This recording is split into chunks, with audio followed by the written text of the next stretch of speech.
ఇప్పుడు మీరు చూస్తున్న పాట ఎంతమంది జూసారో ఒకసారి కామెంట్ చేయండి. ఎందుకంటే ఆ పాట షూట్ జేసి, తీసి ఎడిటింగ్ జేసింది మేమే. పొద్దున్నే లెగవంగాల్నే మా గ్లోరియా గాడైతే వచ్చేసాడు. కాసేపు గ్లోరియాతో ఆడుకుని స్టూడియో దగ్గరికైతే బయలుదేరాను. మీలో ఎవరికైతే వింటేజ్ బైక్స్ అంటే ఇష్టమో ఒకసారి కామెంట్ చేయండి.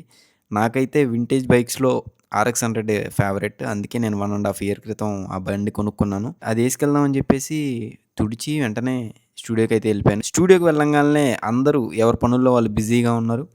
నేను గూడా నాకొక థంబ్‌నెయిల్ ఆర్డరొస్తే వెంటనే ఆ థంబ్‌నెయిల్ చేసేసి, దానికి కావాల్సిన ఎలిమెంట్స్ అన్నీ డౌన్‌లోడ్ చేసుకొని, ఆ థంబ్‌నెయిల్ నీట్‌గా చేసి కస్టమర్‌కైతే పంపించేసాను.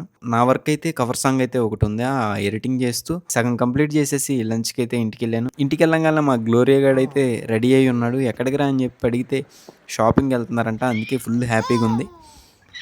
ఆ! ఇంక వెంటనే మళ్ళీ తినేసి నేను వెంటనే స్టూడియోకైతే వచ్చేసాను. స్టూడియోకొచ్చి మళ్ళీ కవర్ సాంగ్ చేస్తంటే ఈలోపు ఒక ఫ్రేమ్ అయితే ఆర్డరొచ్చింది. ఫ్రేమ్ చేపించేసి వెంటనే దాన్ని పార్సెల్ చేపిచ్చేసి వెంటనే ఎళ్లి కస్టమర్‌కైతే ఇచ్చేసాను. కస్టమర్‌కిచ్చేసి స్టూడియో దగ్గర రాంగాల్నే ఈరోజు 20వ తారీఖు అని చెప్పి గుర్తొచ్చి, ఈరోజు హోసన్నా మినిస్ట్రీస్‌లో ఆల్ నైట్ ప్రేయర్ అయితే జరుగుతుంది. ఎళ్దాం అనుకున్నాను. కానీ నాకు ఈరోజు నైట్ వర్క్ ఉండేసరికి వెంటనే లైవ్ పెట్టేసుకొని వర్క్ అయితే చేసుకుంటున్నాను. ఈరోజు వీడియో వరకైతే ఇంతే. రేపు వీడియోతో మళ్ళీ కలుద్దాం.